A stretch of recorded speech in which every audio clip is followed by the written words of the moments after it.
Golf Central on YouTube, brought to you by the Rogue ST Woods and Irons from Callaway. Hi there, I'm Todd Lewis, and this is your Golf Central update. What a beautiful sunset here in Benton Harbor, Michigan, site of the KitchenAid Senior PGA Championship. We're going to talk about that in a moment, but first I want to talk about what's happening on the PGA Tour. It is the Charles Schwab Challenge. World #1 Scottie Scheffler already has 4 wins this season, and he's in prime position to grab number 5 at Colonial Country Club. Here's what he shot on Saturday. How about a 268? The Masters champion carding that number in the 3rd round for a 2-shot lead heading into Sunday. Scheffler hit only 11 of 18 greens, as you can see in regulation, but was 7 for 7 scrambling to keep his round going. After the round, Scheffler met with the media. Yeah. I mean, I was playing good golf. It was really tough out there. I don't know if you were out there on the golf course, but the winds were up really high. The greens were actually pretty firm, and so it was challenging. The birdies, were not coming easy to anybody out there late in the day. For you, what was the key to navigating those winds when they got pretty blustery out there mid-round? I mean, just trying to hit good shots. You can't do anything about the gusts. Just kind of what happens. You just got to be committed to what you're doing, and hopefully if I hit enough good shots, I'll be able to get a few good breaks and some bad ones as well, and just kind of ride things out. Hey, Scottie, you have any stories from the round about when the wind really did something to your golf ball, either carried it farther or maybe not? Yeah, I mean, most of the back nine, I felt like the golf ball was just going forever. I hit it past the pin on 12, past the pin on 13, and 14 was one where it was a similar angle to where I had on 12, and the numbers worked out great to where I was like, oh, I can just hit the same shot, it'll be really good here.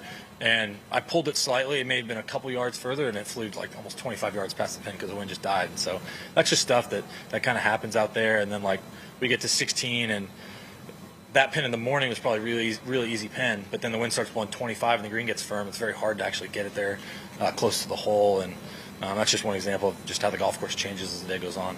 How do you sort of reset your plan when the wind blows here? Because when the wind doesn't blow, as you showed yesterday, you can get around and...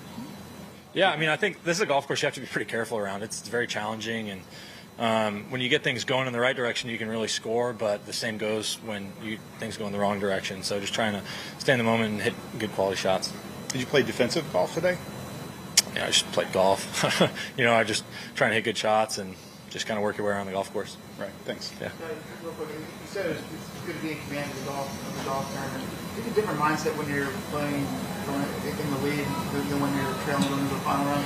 I would say the only time I would ever really change strategy is if I'm maybe 1 down or something like that going into 18 and I have to make a birdie. My strategy around the golf course won't really change too much throughout the day. I'm just, trying to shoot the lowest score possible.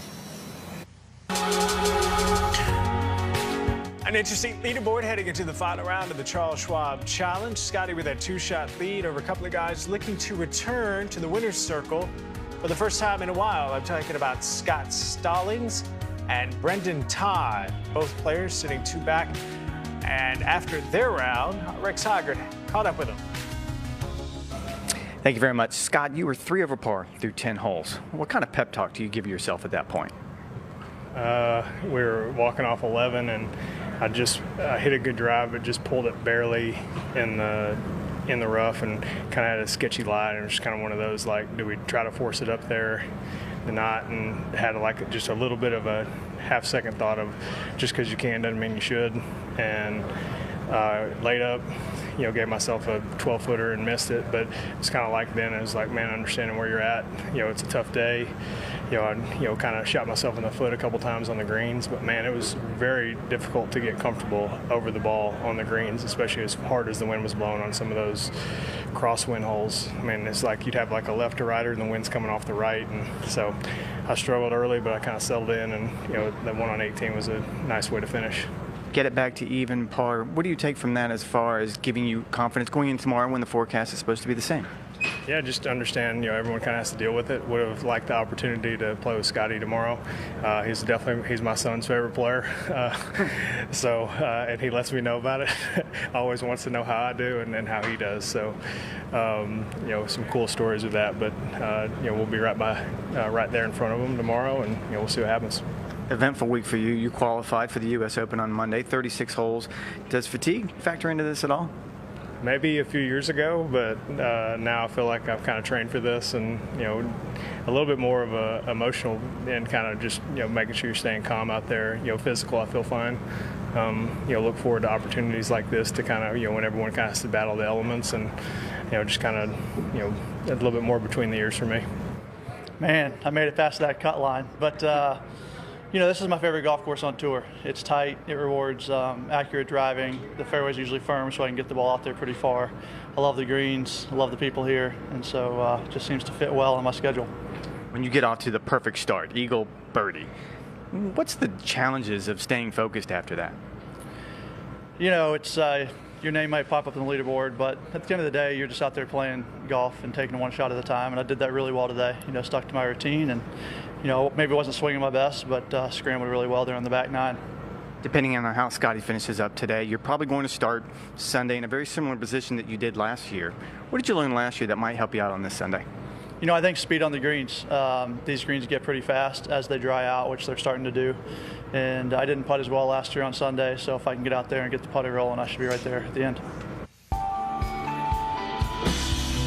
Here in Benton Harbor, Michigan, it is the third round of the KitchenAid Senior PGA Championship. Stephen Ames started Saturday with a share of the lead, shot a 67 in the third round, and now he has the lead all by himself. But right behind him, a fellow Canadian and Mike Weir, and Bernard Langer, who is looking to win another senior major championship, another win on the PGA Tour Champions at the age of 64. But Ames is the guy that everybody is chasing, and after his round, he had a conversation with our George Saparikas.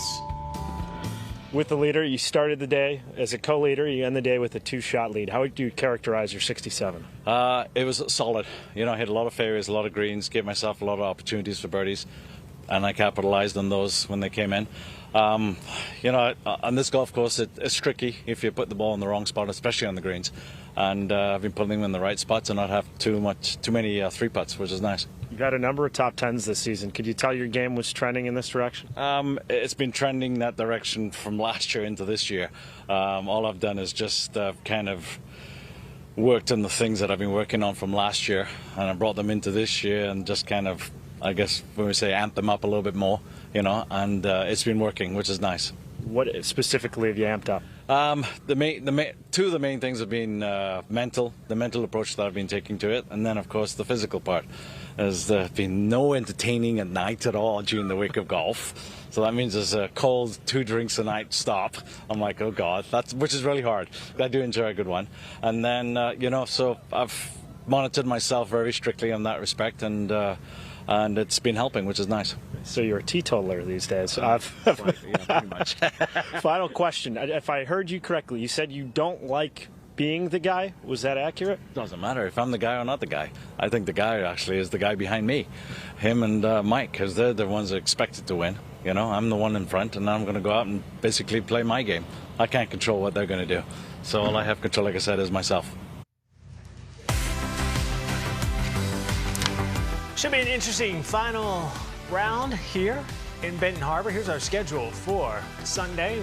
Again, on the DP World Tour with the Dutch Open, Golf Central pregame. Myself, Billy Cransford, will get you going here for the Charles Schwab Challenge on the PGA Tour. Then the KitchenAid Senior PGA Championship. We put a bow on the day with the Bank of Hope LPGA Match Play. We hope to see you on Sunday.